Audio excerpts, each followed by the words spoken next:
Одоо энэ мод бутсууг тарих ажлыг яаж эрчимжүүлэх гэдэг энэ чиглэлээр маш олон яриа хэлэлцээрүүд хийж энэ ган гачгийн асуудал тэгээд энэ чиглэлээр яриа хэлэлцээрүүд хийж хэлэлцээрийн төвшөнд шийдвэр гаргана. Энэ шийдвэрт Монгол улс одоо энэ дэвшүүлж байгаа саналаа тусгана.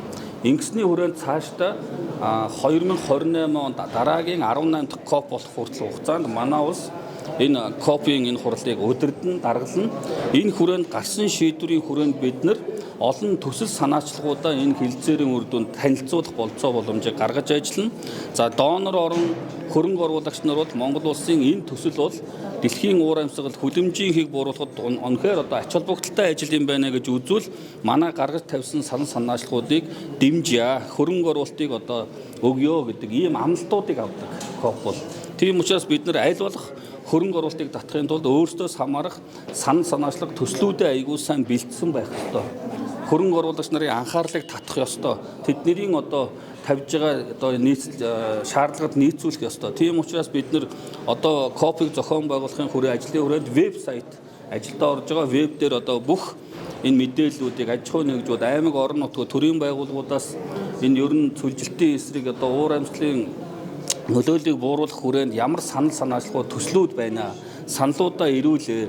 Энэ КОП-ийн үеэр одоо хэлцэх үеэр бид нар Монгол улсаас одоо хэд байдгийг ийм хэмжээний төслүүд байна. Ийм үр ашигтай төслүүд байна. Энэ дээр хөрөнгө оруулаач гэдэг ийм санаачлагуудаа гаргаж тавина гэсэн үг.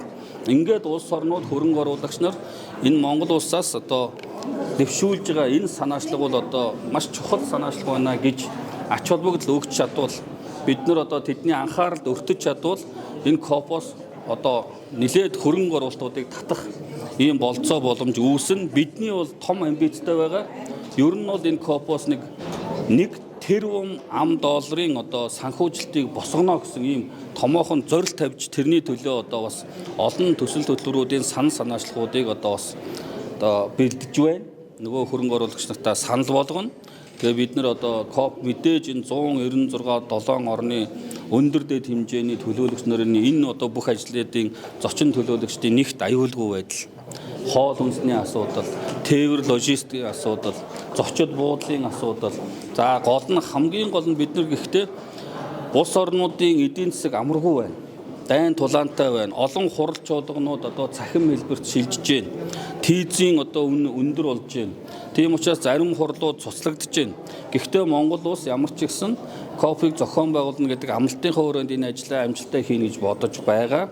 Нөгөө талаар КОП дээр зөвхөн дан ганц энэ ажлыг төсвийн хөрөнгө оруулалтаар хийх болцоогүй. Энэ ажлууд дээр дандаа хөрөнгө оруулалтыг хувийн хвшлээс татах, донор орнуудаас татах энэ хүрээнд хамтын ажиллагааг л уялдуулж хийх ёстой. Ийм байдлаар бид нар ажиллахгүй бол дандаа төсөөс асуудлыг шийднэ гэдэг бол энэ ямар ч боломжгүй юм аа. Гэхдээ нөгөө талаар одоо манай засгийн газар бол ямар санаачлагтай ажиллаж байна гэдгийг олон улс харна.